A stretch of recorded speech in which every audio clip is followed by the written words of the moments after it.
Well, welcome everyone to another episode of the Spiral Podcast. This one's I would like to consider it kind of like a special episode. So we have a guest on today who's doing a lovely little bit of work for Spiral. He's been making us some art, which has kind of a special meaning at Spiral, and it's been made for a specific reason, which we're going to kind of talk about here today and discuss why this art's been made and why we wanted it. You have experienced bullying when you were younger, as I'm sure quite a lot of us have. I know I have. And that's obviously had some effects on you in life, as it has with everyone. So, and you have found an outlet, could you say, in kind of art forms and drawing? Yeah, yeah. I found that when I was at school, I had an art teacher who looked at a lot of the things I did. I was about 12 or 13 at the time, and just said that a lot of it was two-dimensional. Yeah, Um, and I just found, mm, even though I'd done my best and I yeah, was I was trying to be creative, um, I believed what the teacher had said. So I stopped drawing, I stopped creating. And it wasn't until COVID and lockdown, when I was kicking around the house and looking for things to do, that I started again. yeah. And it's only really now, obviously since doing this piece of artwork for Spiral, that what I can do can actually mean something. Yeah, It can help, and it can support, and it can send a message to people. it definitely And it's a different medium, right? So usually when we're doing like presentations or one-to-one sessions, a lot of what we do is through like speaking and telling people things. But art's completely different, right? There's that old saying, one picture can tell infinite words, or whatever it is. A picture is 1,000 words, or something like that. Can't mhm. remember the exact saying, but it can have a lot more impact than just saying something. What kind of things do you think that art can convey that maybe words can't? um, I think it's different for art will speak to people in lots of different ways. Yeah, So the message it sends to one person will be completely different to the message that it sends to somebody else. And that can be through color, it can be through expression, it can be in lots of different things. yeah, And I think it's good if it sends lots of different messages to different people, that it shows that the artist is doing their job, if it conveys lots of different messages rather than just having one story that everybody's talking about. yeah. Yeah, I agree. Words are very linear. You say one thing, you mean one thing, and people Mm, interpret it in that one way. But like you say, art, it's very up to your own imagination, right? That's what I like mm, about it. mhm. It can evoke a lot of emotion as well. I feel art can be very expressive, and I've already seen the art that you've made, and I thought it was really great. But we're just going to kind of chat, and you're going to take us through it a little bit, and I'll pop some images up on screen here and there so you guys can follow along and see the artwork that you've made for Spiral. So, do you want to just kind of give us a run through of this story and kind of maybe like, Yeah, well, the story is a young lady. The first picture is a bully cornering a young girl at school, mm-hmm, and caption number one is name calling. yeah, My first thought was to put captions like with a comic, yeah, with words, but decided against it because I thought, well, people can get bullied for different reasons and for different things. yeah, So the first picture is the bully cornering the young lady, and the young lady, tear coming out of her eye. yeah, Um, and it took a long time to do that, because I was feeling emotion while I was creating it. yeah, Because while it's just pen and ink, if you can relate it to a situation that you've been in yourself, mm-hmm. then it can take a while to do until you've got it right. I think that's where things start to have more impact when you can relate to them, right? Mm, When it's something you've experienced or something that you can tell has had an impact on someone else. It starts to have a lot definitely, yeah. more, feels more grounded in reality, right, than just Mm, telling someone something. mhm. So picture two is just like a close up it's just a front view of the bully kind of pointing at the young lady, and the title for that is threatening social media abuse. Yeah. Because obviously so much bullying now doesn't just have to take place at school. It can take place when you get home, as soon as you log onto your computer. Yeah. And it's the danger of what people are fearing and feeling, if as soon as they log onto the computers, if they go social networking, it can continue. Yeah. So yeah, picture 3 is a perspective shot of the corridor at the school, and right at the back you can sort of see the bully standing next to the locker, and predominantly running towards the first shot is of the young girl. Caption: "I can't take it anymore." Yeah. And she's just running for her life, just to get away from the situation, to get away from the person who's tormenting her. Yeah. There's the fight, freeze kind of kicking in there, right? Mm-hmm. And I looked at that, and that took me a while to do as well, because that was the situation I found myself in when I was bullied at school. I would just, you know, it was always just take the flight, just run for your life, and just get away from the situation. Mm-hmm. Then the next one is feeling isolated. Yeah.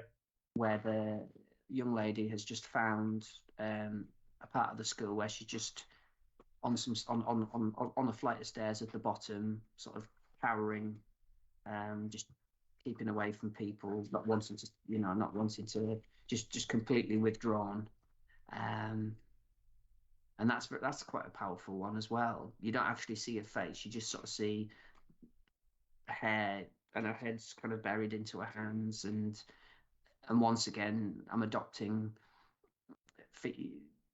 how I used to deal with when I was being bullied, how I used to react, and emotions I used to feel, and my body language. Yeah, it is different for everyone, like you're saying, but I feel like that's quite a big one, isn't it? Feeling kind of isolated when people are picking on you. You kind of feel like you're not really part of that group, or you feel kind of like left out of the classroom, or you don't want to be part of the school, and it can definitely add to isolation, especially with what you were saying about this pandemic, and sort of isolation was a big factor. I think it's a big factor of bullying in general.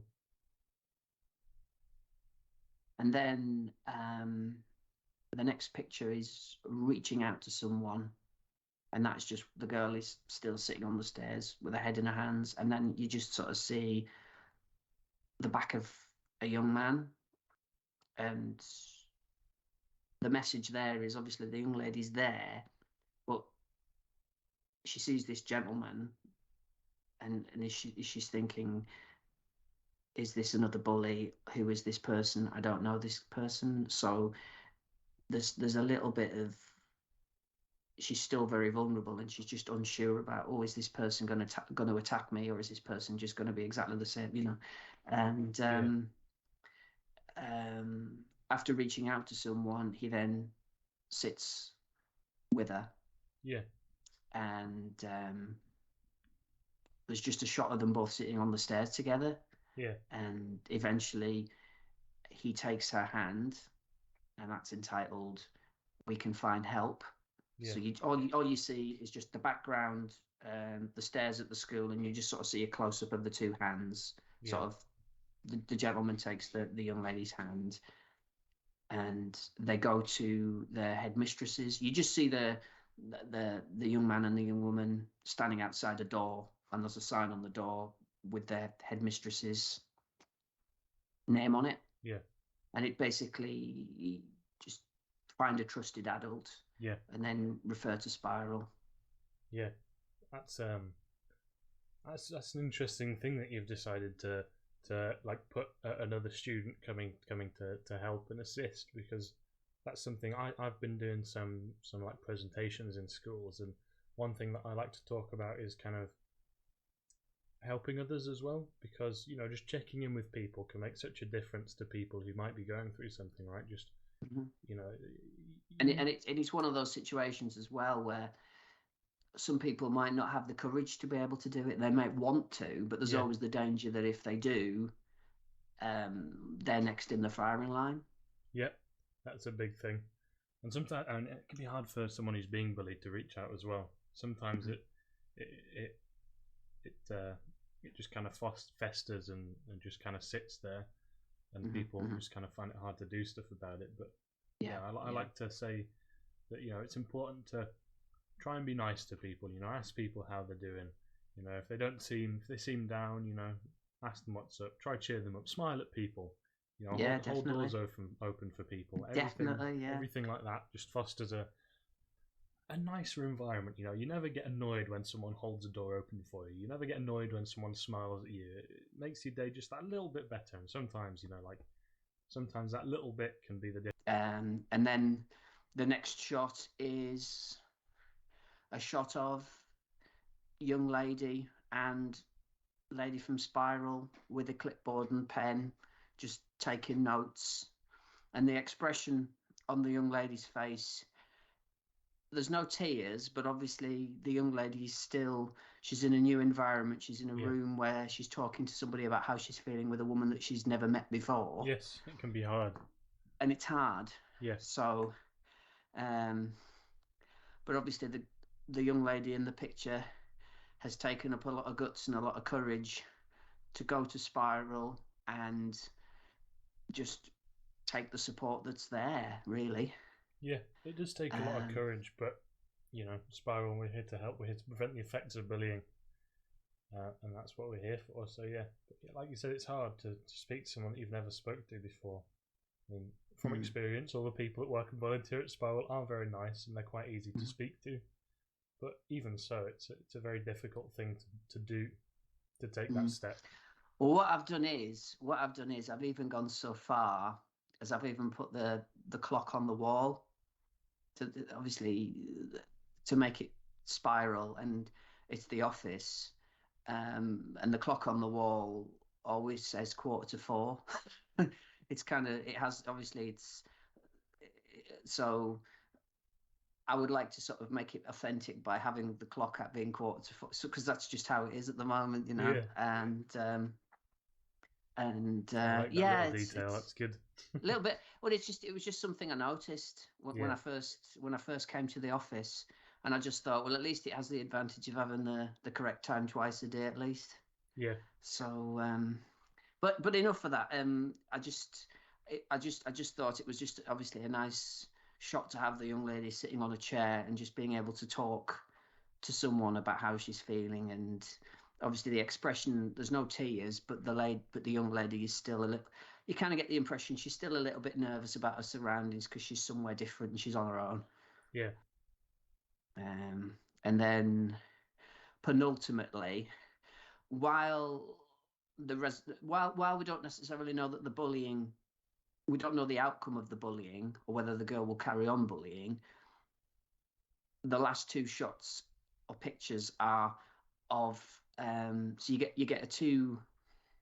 a point of view of the young lady and a point of view of the young man, and they're both sort of hugging each other. So basically the penultimate one is of predominantly the young man's face and the back of the young lady with a long hair, and they're hugging. And it just sort of, the caption, it just says thank you for being understood. Yeah.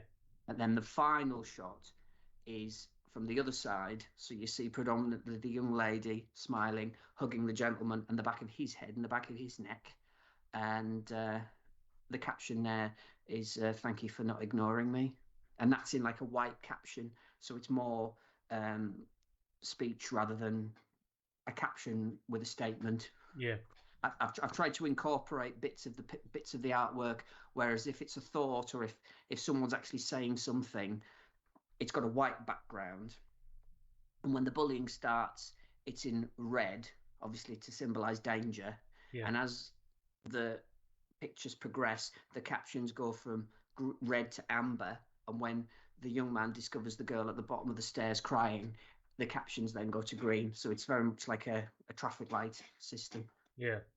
As you were drawing it, what kind of things were you thinking about that the drawing would achieve? Like, what kind of an impact did you want it to have in the people that saw it, or did you just want them to think whatever they might think? Did you want it to be up to interpretation, or did you have things that you kind of thought like, right, I want them to think of this, or I want this to happen?